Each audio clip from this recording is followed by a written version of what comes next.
Dice el versículo 1 de Juan: estaba entonces enfermo uno llamado Lázaro de Betania, la aldea de María y de Marta, su hermana. María, cuyo hermano Lázaro estaba enfermo, fue la que ungió al Señor con perfume y le enjugó los pies con sus cabellos. Enviaron pues las hermanas para decir a Jesús: Señor, he aquí el que amas está enfermo. Oyéndolo Jesús dijo: esta enfermedad no es para muerte, sino para la gloria de Dios, para que el Hijo de Dios sea glorificado por ella. Antes de seguir, quiero declararte en el nombre de Jesús que la crisis que estés pasando no es para tu derrota, sino para que el nombre de Dios sea glorificado. La situación difícil que estés pasando, el cimbronazo que estés pasando, la tormenta, es para que el nombre de Dios sea glorificado. Recibe esta palabra en el nombre de Jesús. Dios se va a glorificar en tu situación, en tu tormenta, en tu valle. Allá arriba reciban esta palabra. Dios se va a mover en medio de tu situación difícil que estás pasando. Lo mismo que Jesús le dijo a las hermanas de Lázaro. Versículo 11 del mismo capítulo: dicho esto, les dijo después: nuestro amigo Lázaro duerme, mas voy para despertarle. Dijeron entonces sus discípulos: Señor, si duerme, sanará. Pero Jesús decía esto de la muerte de Lázaro, y ellos pensaron que hablaba del reposar del sueño. Entonces Jesús les dijo claramente: Lázaro ha muerto. Trataba de explicar a los discípulos: no está durmiendo, está muerto. Pero ¿para qué vamos allá? Está dormido, está muerto, porque solo así se va a glorificar mi nombre. Saltamos al versículo 38. Jesús, profundamente conmovido otra vez, vino al sepulcro. Era una cueva y tenía una piedra puesta encima. Dijo Jesús: quitad la piedra. Marta, la hermana del que había muerto, le dijo: Señor, hiede ya, porque es de 4 días. Jesús le dijo: ¿no te he dicho que si crees verás la gloria de Dios? Entonces quitaron la piedra de donde había sido puesto el muerto, y Jesús, alzando los ojos a lo alto, dijo: Padre, gracias te doy por haberme oído. Yo sabía que siempre me oyes, pero lo dije por causa de la multitud que está alrededor, para que crean que tú me has enviado. Y habiendo dicho esto, clamó a gran voz: Lázaro, ven fuera. Y el que había muerto salió, atado las manos y los pies con vendas y el rostro envuelto en un sudario. Jesús le dijo: desatarle y dejarle ir. Esta historia se desarrolla en Betania, un lugar al cual Jesús visitaba frecuentemente. Es el lugar donde Jesús, lo vemos en el Nuevo Testamento, más veces visitó. De hecho, era amigo de esta familia, Marta, María y Lázaro. Jesús paraba a reposar en la casa de ellos. Pero en esta ocasión pasa algo totalmente ilógico, porque donde estaba Jesús de Betania no estaba muy lejos. Y le dicen a Jesús: tu amigo Lázaro está enfermo. Y Jesús dijo: tranquilo, vamos a quedarnos aquí. Pero está enfermo, tranquilo. Y después le dicen: ya es tarde, tu amigo Lázaro murió. Ok, vamos ahora. Qué raro, ¿verdad? Pero había un plan estratégico de Dios en todo esto. Jesús ya sabía lo que iba a hacer. Y en ese escenario triste, de mucha angustia para las hermanas Marta y María, en ese escenario comienzan a resonar muchas voces positivas y voces muy negativas. En ese escenario que Jesús se encuentra frente a la tumba, aparece fuertemente la voz de la duda por parte de su hermana Marta. Verso 39, dijo Jesús: quitad la piedra. Marta, la hermana del que había muerto, le dijo: Señor, hiede ya, porque es de 4 días. Maestro, es una locura, está podrido, ya está. Era antes la cosa, ahora ya es tarde. Esa duda que nos mueve la estantería y no nos permite ver lo que Dios realmente quería hacer. Esa duda la que nos embarga cuando no sabemos qué hacer, porque es muy fuerte la situación que estamos viviendo. Marta dice: Maestro, ¿qué vamos a sacar la piedra? Está podrido, hay mucho olor. Pero Jesús le dice: yo te dije que si crees vas a ver la gloria de Dios. Y la duda es vital. La duda es vital. Cuando nosotros oramos, si hay duda, rompe cualquier cosa que Dios quiera hacer. Anula lo que Dios quiere hacer. Miren lo que dice la palabra de Dios en el libro de Santiago, capítulo 1, versículo 6. Pero pida con fe, no dudando nada, porque el que duda es semejante a la onda del mar, que es arrastrada por el viento y echada de una parte a la otra. Y miren lo que dice el verso 7. No piense, pues, quien tal haga que recibirá cosa alguna. Y ahí está la clave. Vos podés pedir, podés arrastrarte, podés golpearte, pero si no tenés fe, dice, no esperes recibir algo si estás dudando. El que duda es como la onda del mar. No vas a recibir nada. La duda te aleja del poder de Dios. La duda detiene la mano de Dios. Obviamente era entendible lo que Marta le estaba planteando, pero esa duda podía frenar el milagro que Dios quería desatar a través de su Hijo Jesús. Esa voz sonó muy fuerte, la voz de la duda. Pero había otra voz más fuerte aún, que era la voz de la realidad, el escenario que estaban viviendo. Era muy drástico ese escenario, la realidad era muy dura. ¿Cuál era la realidad? Una tumba, un muerto, una piedra y días que habían pasado. Era muy fuerte esa realidad. Cuando la voz de la realidad es tan fuerte que golpea tu fe, porque en realidad Marta no estaba inventando nada, era cierto todo lo que decía. Ya habían pasado varios días. La realidad decía que había un muerto que no iba a resucitar porque se estaba pudriendo. La realidad decía que ya la tumba fue sellada porque no había más nada que hacer con ese cuerpo. La realidad decía, ya pasó demasiado tiempo. La realidad era muy dura. Era imposible. Queridos hermanos, quiero declararte en el nombre de Jesús que cuando la realidad es tan dura, cuando la realidad es tan cruel, cuando la realidad es tan negativa, es el escenario ideal para que Cristo mueva su mano. No hay problema tan grande que Él no pueda solucionar. No hay realidad tan adversa que Él no pueda revertir. Quiero declararte en el nombre de Jesús que cuando la realidad es tan oscura, es ahí donde Cristo abre las puertas del cielo y desata el poder. Demasiado pragmáticos somos y nos manejamos por realidades. Y nosotros fuimos llamados a navegar y a volar en lo sobrenatural, no en la realidad. Porque en la realidad cualquiera puede hacer algo. Pero Dios nos enseñó a volar por lo sobrenatural. A veces somos demasiado realistas. Y viste, tiene un cáncer, ya no hay más nada que hacer. Y es la realidad. ¿Qué dice la realidad? Voy a venir con el currículum a buscar trabajo si están echando gente todos los días. Y es cierto, no hay invento. Voy a encarar un negocio ahora, si ni sé cuánto va a valer el dólar mañana. Encima ya cambiaron el ministro de Economía.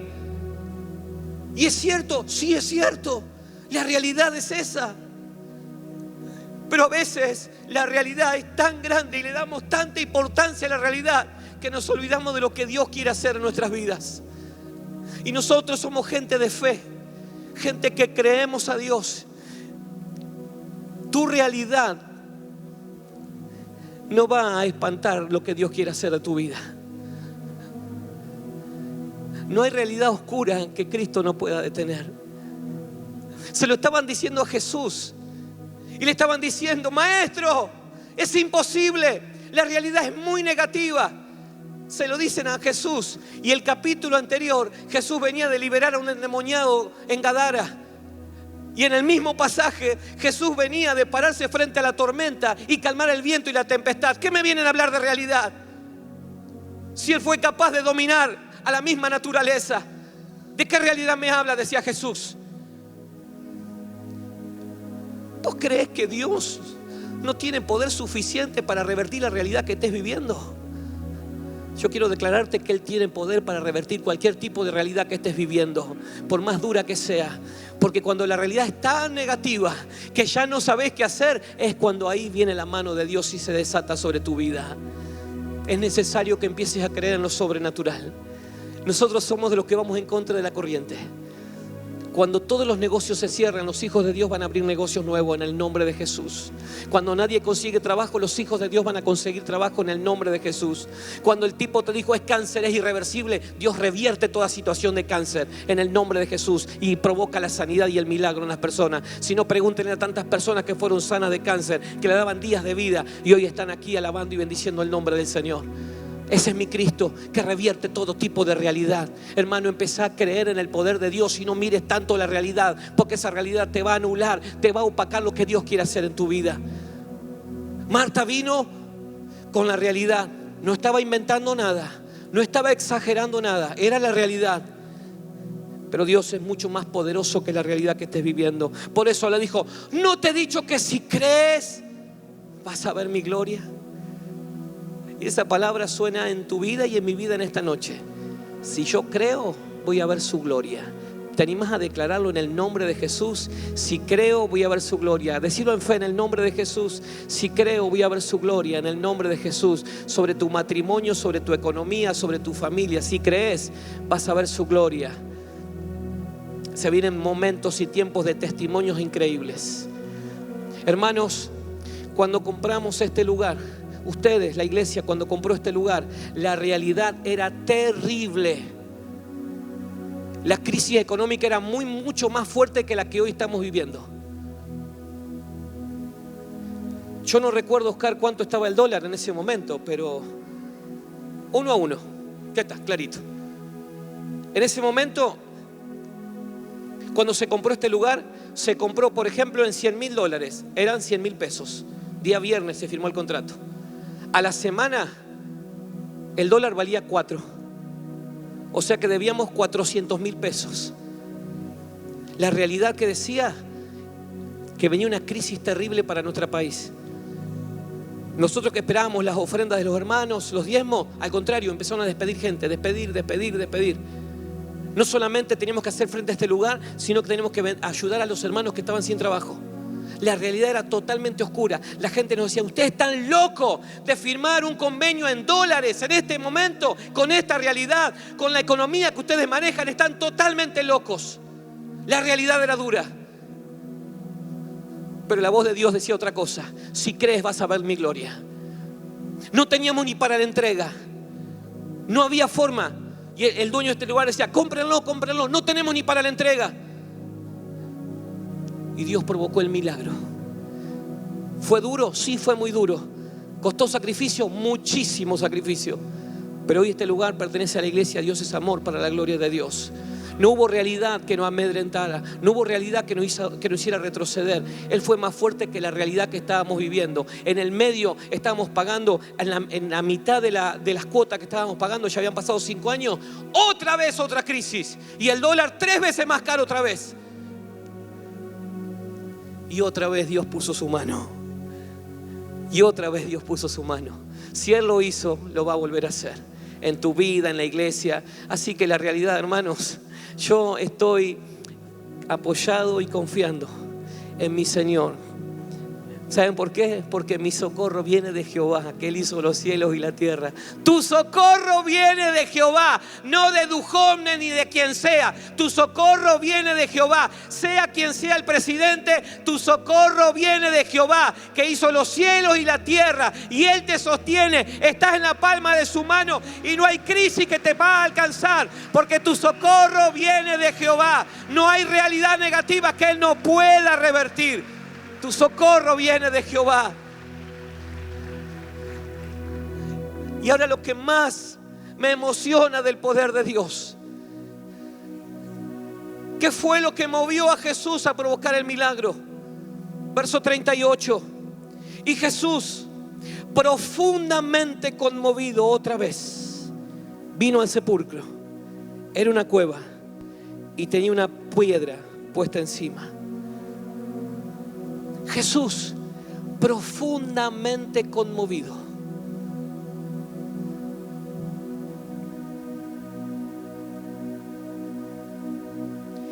el que puede detener los mares y los vientos,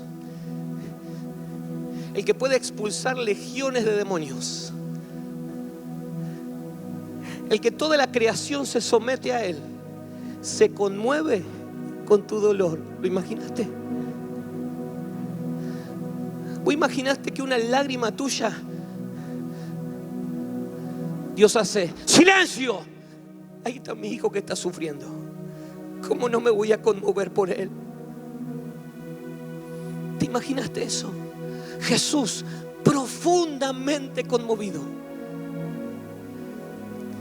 ¿Vos crees que Dios se olvidó de vos? ¿Vos crees que Dios disfruta de tu situación? ¿Vos crees que Dios está divirtiéndose y te está jugueteando con vos, con la situación que estás viviendo? Él está conmovido con tu situación, pero está tomándose el tiempo para que aprenda que eres parte de un proceso eterno, de un proceso divino. Jesús profundamente conmovido. ¿Quién soy yo para que Él me mire? Sin embargo, Él se conmueve conmigo. Tu viejo, tu padre no se conmovió con vos, Él sí se conmueve. Por eso su palabra dice: aunque mi padre y mi madre me dejaran, Él siempre va a estar conmigo. Jesús profundamente conmovido volvió al sepulcro. Su amor hacia su amigo Lázaro era más fuerte que la realidad que estaban viviendo. Su amor hacia vos es mucho más fuerte que la crisis que estés viviendo. Y Él se conmueve con tu vida, con un corazón quebrado, con un corazón humillado. Él se conmueve. Por eso, entre esa conmoción, Jesús suelta un espíritu de resurrección sobre la vida de Lázaro. Querido, en el nombre de Jesús, recibí esta palabra. Dios desata espíritu de resurrección sobre tu matrimonio, sobre tu familia, sobre tu salud, sobre tu economía. No vas a ver cómo, te vas a sorprender cómo tu economía va a ser activada en el nombre de Jesús. Él desata resurrección, aquello que creías muerto, desata resurrección porque Él se conmueve con tu vida. Él se conmueve con tu vida. Recibilo en el nombre de Jesús. Y luego de la voz de la duda, de la voz de la realidad que se estaba viviendo, comienza a sonar la voz de mi Cristo. Y suena su voz. Y cuando Él habla, todo se quiebra y todo se sujeta a Él. Y Él da 4 voces fundamentales en ese escenario tan tétrico. Y la primera orden que da frente a la tumba es: quitan la piedra. Hermanos, Él venía de calmar una tormenta. Él venía de liberar a un endemoniado. ¿No iba a tener poder para quitar una piedra? Obviamente que sí. Estaba a punto de resucitar a un muerto. ¿No iba a tener poder para correr una piedra con su poder? Obviamente que sí. Pero hermanos, hay piedras que nosotros tenemos que quitar, que Él no las va a correr. Hablo de decisiones, de prioridades. Hay piedras que nosotros las tenemos que correr, y si no las corremos, no aparece el milagro. Alguien tuvo que quitar la piedra. La palabra de Dios dice que la fe sin obra es muerta. Alguien tiene que correr la piedra. Muchas veces tenemos una fe pensando que es mágico todo. Algo tenemos que hacer. Tenemos decenas de hermanos que nos piden oración porque no tienen trabajo, pero los días martes a la hora de la oración por trabajo vienen 8 hermanos. No te van a ir a buscar a tu casa, querido. No te van a ir a buscar a tu casa. Algo tenés que hacer. Nadie me llama porque mi título no me alcanza para nada. Ponete a estudiar. Algo tenés que hacer. El Señor no me bendice. ¿Estás ofrendando? ¿Estás diezmando? Algo tenés que hacer. Hay piedras que tenés que correr. La piedra de la vagancia, de la comodidad, de meter excusas permanentemente. Y no solamente estoy hablando de la economía, estoy hablando de las relaciones matrimoniales. Hay algo que tenés que hacer, querido. En los ministerios siempre hay algo que tengo. Sí, yo lo perdoné. No. Va a dar la cara y pedir perdón. Hay una piedra que tenés que correr para que el milagro suceda. Lo que pasa es que muchas veces creemos que fe es esperar nuevos resultados haciendo siempre lo mismo. Algo va a tener que cambiar en la receta, porque si no el resultado siempre va a ser el mismo. Quiten la piedra, porque de otra forma el milagro no va a suceder. La palabra de Dios en el libro de Hebreos capítulo 11 dice: por la fe Noé hizo un arca cuando Dios se lo pidió. No había caído una gota de lluvia, nunca. Pero él la hizo. Por la fe Abraham se fue sin saber a dónde iba, dejando todo lo que tenía. Tuvo que irse. Por la fe. Eso es fe, es accionar. No es esperar sentado que las cosas ocurran. Alguien tuvo que quitar la piedra. Y después hay otras piedras que le echamos la culpa a Dios porque Él no opera, y hay piedras que tenemos que quitar. Fíjate lo que dice Gálatas capítulo 5 verso 19.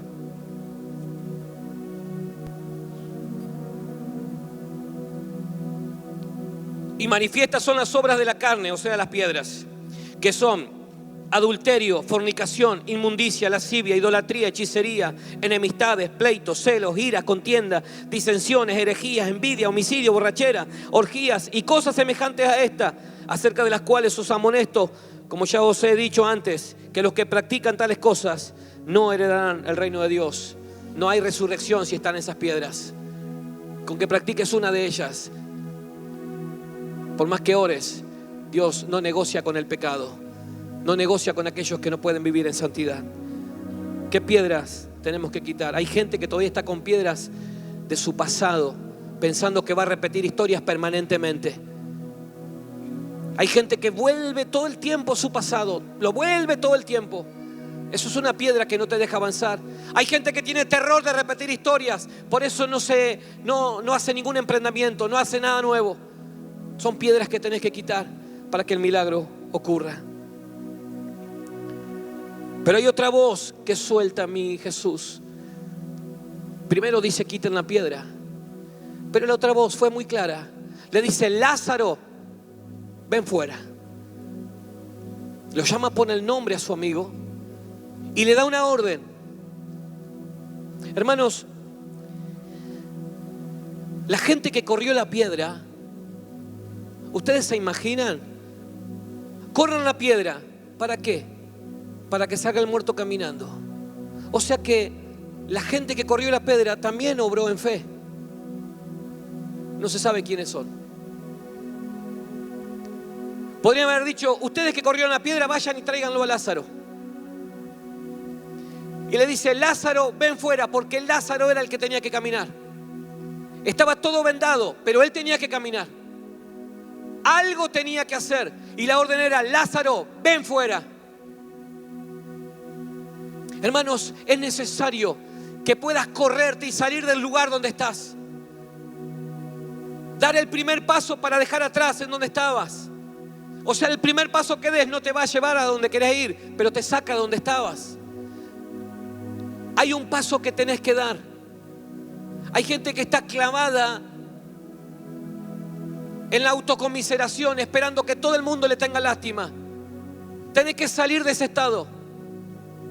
Tenés que salir de ese estado de creer que todo el mundo te debe algo. Tenés que salir de ese estado de que todo el mundo, que vos vivís mal porque todo el mundo se confabuló contra vos. Tenés que salir de ese estado. Enojados porque no te visitan. ¿Y por qué te tendrían que visitar? Enojados porque no te dan. ¿Y por qué te tienen que dar? Hay gente que vive y convive con la lástima. Ya lo he dicho varias veces. La lástima no mueve la mano de Dios. A Dios no lo podemos psicopatear con la lástima. Pobrecito, yo soy, no tengo, no puedo. No, a Dios no lo movemos. Eso lo puede hacer con tu esposa, con tu esposo. Con Dios no lo puede hacer.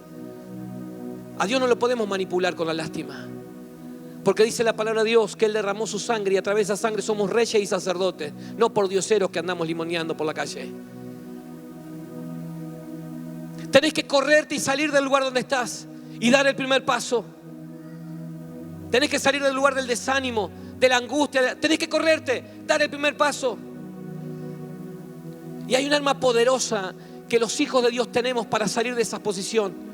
Y es la alabanza. Es aclamar su nombre.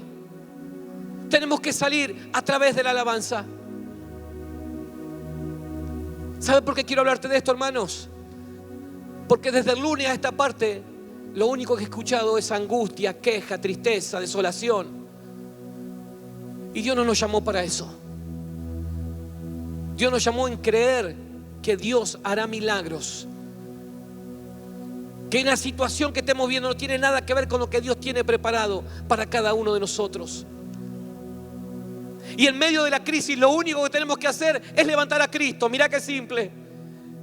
En medio de la angustia lo único que hay que hacer es levantar a Cristo.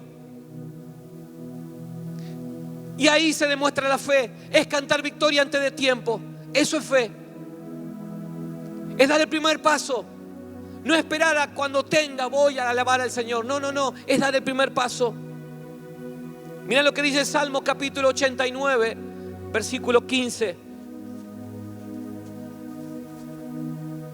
Salmo 89, 15 dice: bienaventurado el pueblo que sabe aclamarte.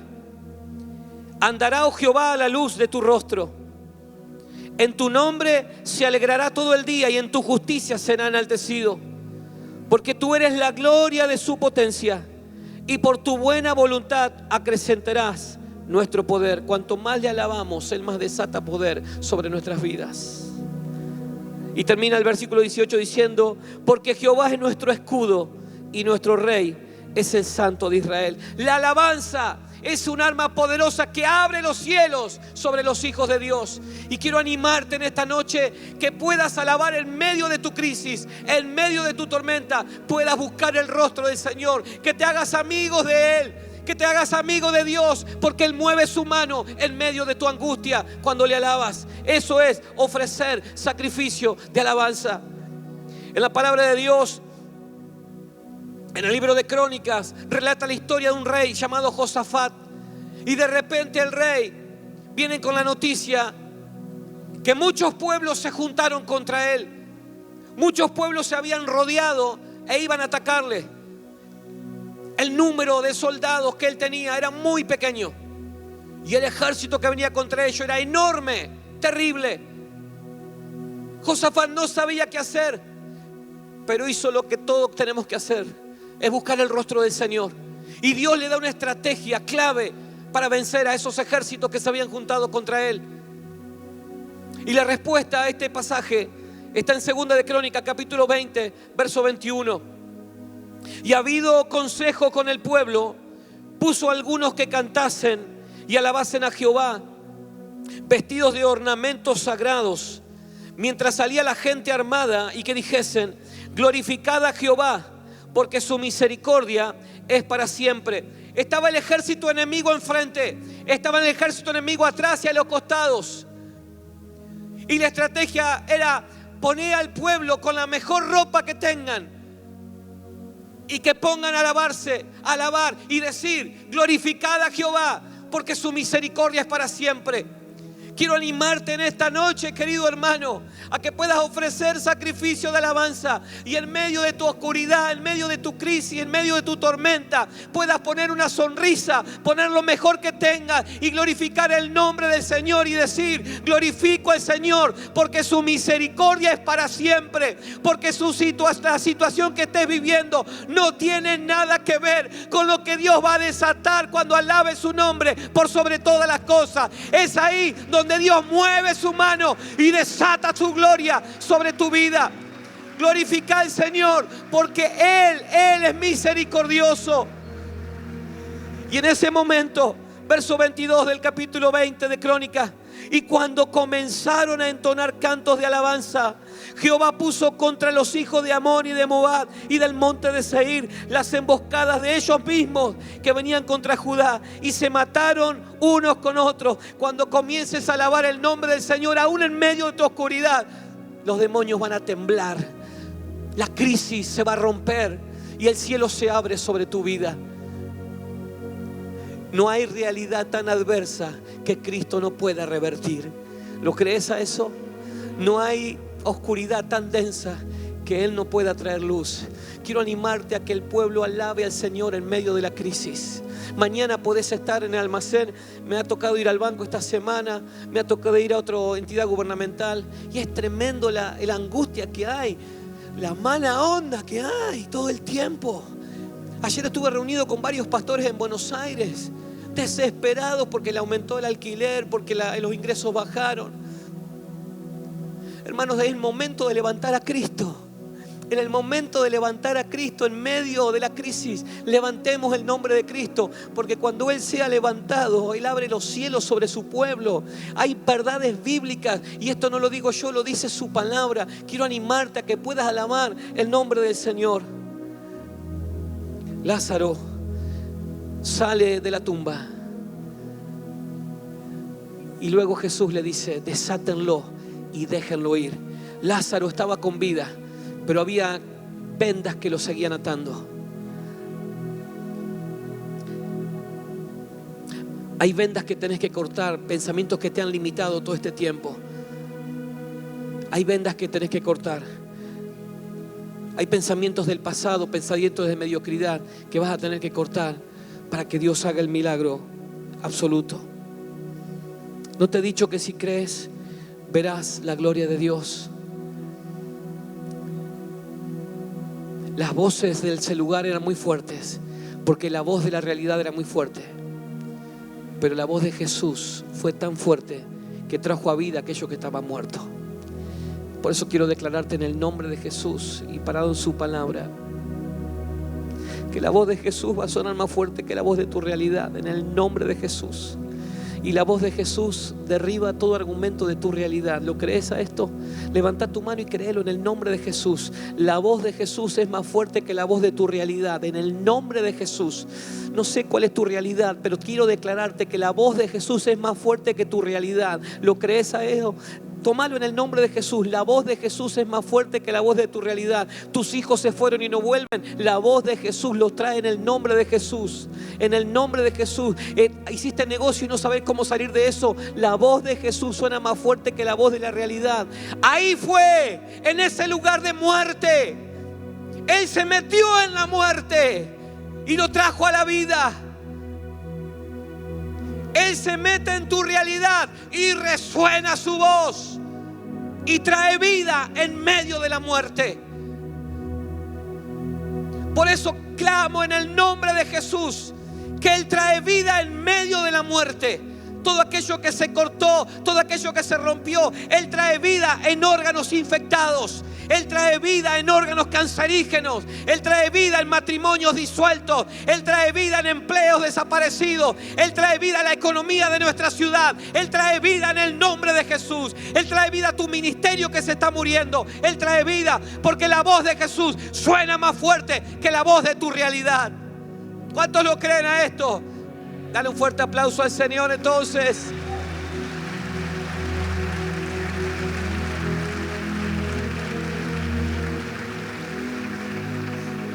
Oraba en estos días y sentía fuertemente esto, que hay un espíritu de resignación que ha envuelto a muchos. ¿Saben lo que es la resignación? Es bajar los brazos y declarar: no hay más nada que hacer.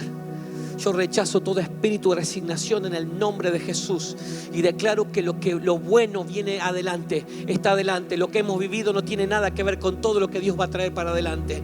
Porque mi Cristo no se ajusta a poderes, mi Cristo no se ajusta a gobierno, mi Cristo es mucho más que poderoso, mucho más que vencedor. En las crisis Dios siempre levantó a su pueblo, en las crisis Dios siempre levantó a la iglesia. Hoy estamos acá porque hay una crisis que persiguieron a los cristianos y hoy predicamos a Cristo porque hubo mártires que en medio de la crisis se levantaron. Las peores crisis fue cuando las iglesias se levantaron, cuando el mover del Espíritu Santo fue tan grande, cuando el evangelio se diseminó en todo el mundo, fue en medio de la crisis. Yo creo que viene un tiempo de evangelio puro en nuestro país. Viene un tiempo donde la gente va a venir corriendo a los pies de Cristo.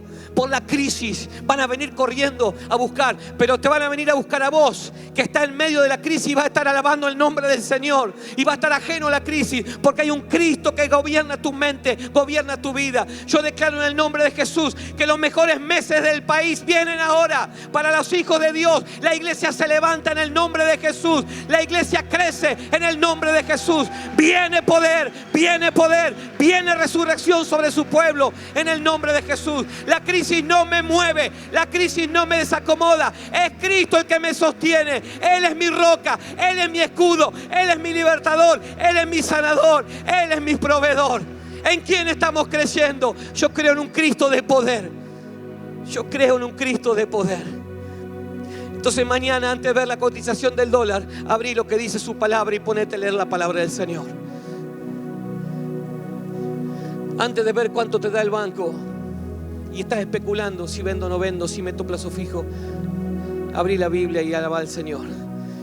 Más vale pensar cuando traigo de diezmo y listo. Nosotros vamos en contra de la crisis. Hay un espíritu de resurrección desatado en este lugar. Siento en el nombre de Jesús que hay un espíritu de resurrección aquí, que está trayendo a vida muchas cosas que pensabas muertas. Cerra tus ojos un momento, por favor.